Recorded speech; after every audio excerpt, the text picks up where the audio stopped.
안녕하십니까. 전종희 목사입니다. 5월 28일 목요일 매일 성경 묵상입니다. 창세기 49장 1절로 15절입니다. 야곱이 그 아들들을 불러 이르되 너희는 모이라. 너희가 후일에 당할 일을 내가 너희에게 이르리라. 너희는 모여 들으라. 야곱의 아들들아, 너희 아버지 이스라엘에게 들을지어다. 루벤아, 너는 내 장자요, 내 능력이요, 내 기력의 시작이라. 위풍이 월등하고 권능이 탁월하다마는 물의 끓음 같았은즉 너는 탁월하지 못하리니 너가 아버지의 침상에 올라 더럽혔음이로다. 그가 내 침상에 올랐었도다. 시몬과 레이는 형제요, 그들의 칼은 폭력의 도구로다. 내 호나 그들의 모의에 상관하지 말지어다. 내 영광아 그들의 집회에 참여하지 말지어다. 그들이 그들의 분노대로 사람을 죽이고 그들의 혈기대로 소의 발목 힘줄을 끊었음이로다. 그 노여움이 혹독하니 저주를 받을 것이요 분기가 맹렬하니 저주를 받을 것이라. 내가 그들을 야곱 중에서 나누며 이스라엘 중에서 흩으리로다. 유다야, 너는 너의 형제의 찬송이 될지라. 너의 손이 너의 원수의 목을 잡을 것이요 너의 아버지의 아들들이 너의 앞에 절하리로다. 유다는 사자 새끼로다. 내 아들아, 너는 움킨 것을 찢고 올라갔도다. 그가 엎드리고 웅크림이 수사자 같고 암사자 같으니 누가 그를 범할 수 있으랴. 규가 유다를 떠나지 아니하며 통치자의 지팡이가 그 발 사이에서 떠나지 아니하기를 실로가 오시기까지 이르리니 그에게 모든 백성이 복종하리로다. 그의 나귀를 포도나무에 매며 그의 암나귀 새끼를 아름다운 포도나무에 맬 것이며 또 그 옷을 포도주에 빨며 그의 복장을 포도즙에 빨리로다. 그의 눈은 포도주로 인하여 붉겠고 그의 이는 우위로 말미암아 희리로다. 스불론은 해변에 거주하리니 그곳은 배 매는 해변이라. 그의 경계가 시돈까지리로다. 이사갈은 양의 우리 사이에 꿇어 앉은 건장한 나귀로다. 그는 쉴 곳을 보고 좋게 여기며 토지를 보고 아름답게 여기고 어깨를 내려 짐을 메고 앞제 아래에서 섬기리로다. 아멘.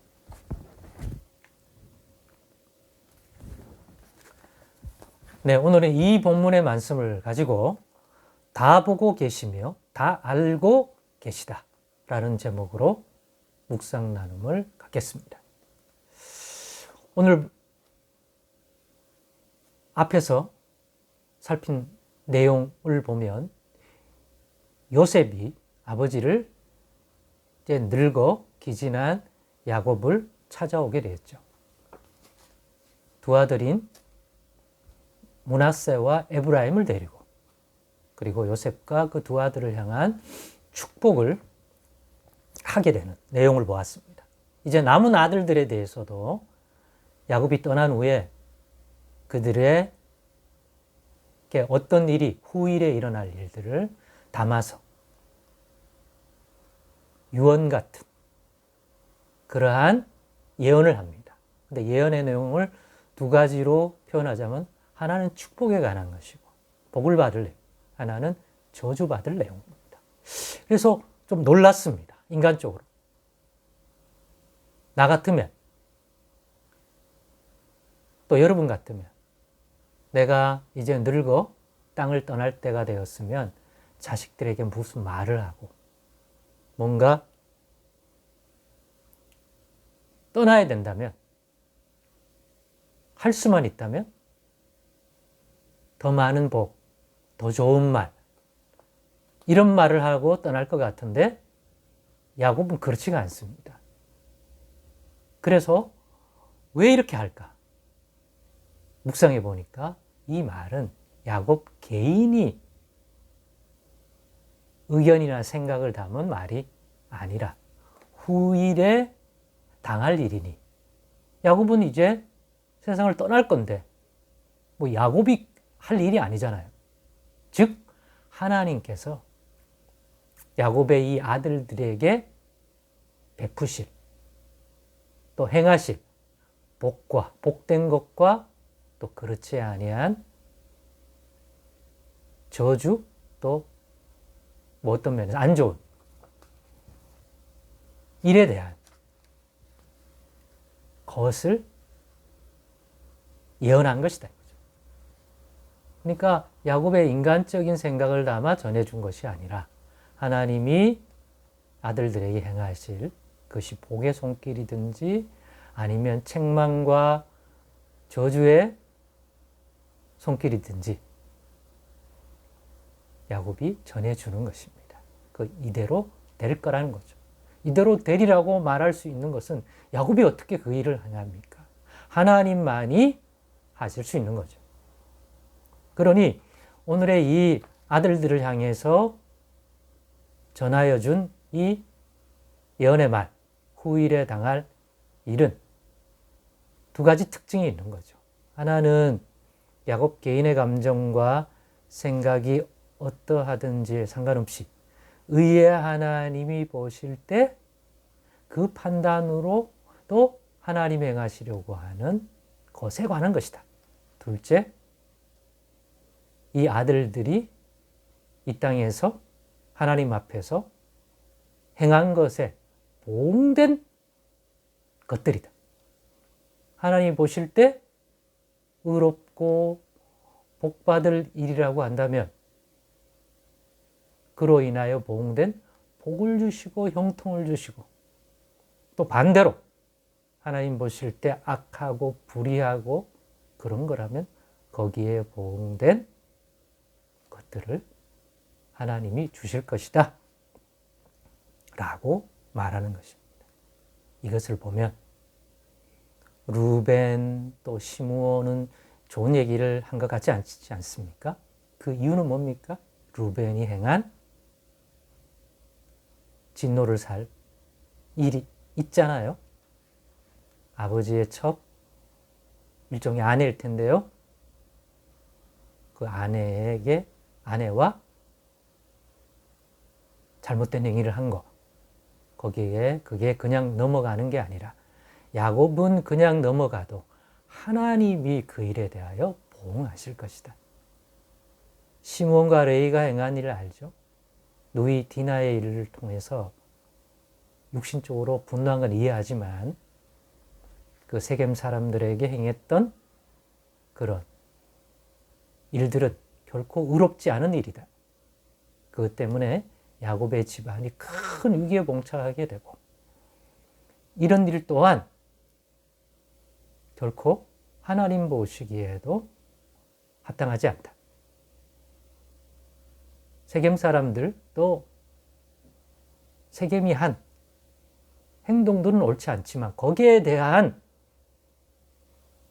보응된 어떤 것으로 행하는 과정 속에서 보인 그 일 역시 하나님 보실 때 옳지 않은 것이다. 그러므로 거기에 보응된 하나님의 손길을 받게 될 것이다. 앞으로 후일에. 유다는요, 허물이 있죠. 그렇지만 유다가 요셉에 관계된 일, 가물었을 때 애굽에만 먹을 것이 있어서 애굽 총리에게 요셉인 줄 모르고 가서 행하는 과정에서 유다가 보인 책임감, 또 리더십 이런 걸 볼 때 기력의 시작은 루벤이지만 첫째가 실제로 이 야곱의 아들 이스라엘을 리더할 인물은 누구라고요? 유다다 라는 의미가. 왜? 그가 보인 모습을 보니 거기에 보응된 어떤 축복이라고 저는 묵상했습니다. 이걸 보면서 사람의 눈은 가릴 수가 있죠. 아버지 안 보는 데서, 형제들이 안 보는 데서. 그러나 하나님은 다 보고 계시고 다 알고 계시다는 거죠.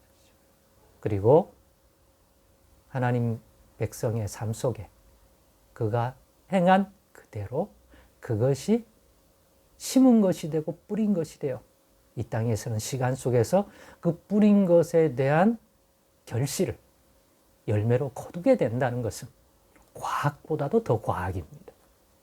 심은 대로 거둡니다. 반드시. 당대에는 아닐지라도 결국 언젠가는 그 심은 것이 자라서 거기에 보응된 열매를 맺는 것입니다. 믿음으로 살면 믿음의 열매를 맺고, 위선적이고 불신앙적인 삶을 살면 거기에 보응된 것을 반드시 맺도록 하나님이 행하십니다. 이 땅에서 그런 걸 못 얻으면 마지막 날 그 모든 것들을 아신 하나님께서 심판하는 그날에 더더욱더 큰 징계, 큰 형벌, 더더욱 큰 축복, 그 복을 받을 것입니다. 왜? 참아왔기 때문에. 그 복을 당장이라도 주고 싶지만 하나님의 뜻이 있어서 참아오다가 이제 마지막에는 그 모든 것들에 대한 것들을 갚아주시죠. 말씀 마치려고 합니다. 여러분, 그러니 두렵고 떨림으로 사람의 눈이 안 보이는 곳일지라도 하나님은 다 보시고 알고 계시다는 것을 기억하고, 그리고 거기에 보응된 일을 반드시 행하여 거기에 대한 보응된 것을 거두게 하신다는 사실 잊지 마십시다. 잊지 마십시다. 이거 진리입니다. 우리가 하나님 나라의 영원한 안식에 들어가는 것도 우연히 들어가는 것이 아니라 하나님 보실 때 우리가 거기에 들어갈 자로에 합당한 그 무엇을 행했기 때문입니다. 그것이 믿음이든지 하나님의 큰 글의 손길을 붙들었지 간에 반드시 있는 것입니다. 비록 그것이 인간적인 가치로는 보응된 것은 아닐지 모르지만 하나님이 말씀하셔서 약속하신 거라면 하나님이 그 약속을 지킨다고 하는 점에서 그는 그 하나님의 말씀을 붙들고 믿었던 믿음에 보응된 것 아니겠습니까? 그러니 다 알고 계시고 다 보고 계신다는 사실 가지고 살아간다면 오늘과 내일의 우리의 모습이 더 하나님 앞에 복 있는 모습이 될 줄로 믿습니다. 그리고 그 결실을 반드시 이루어 주실 줄로 맺게 할 줄로 믿습니다. 기도하겠습니다.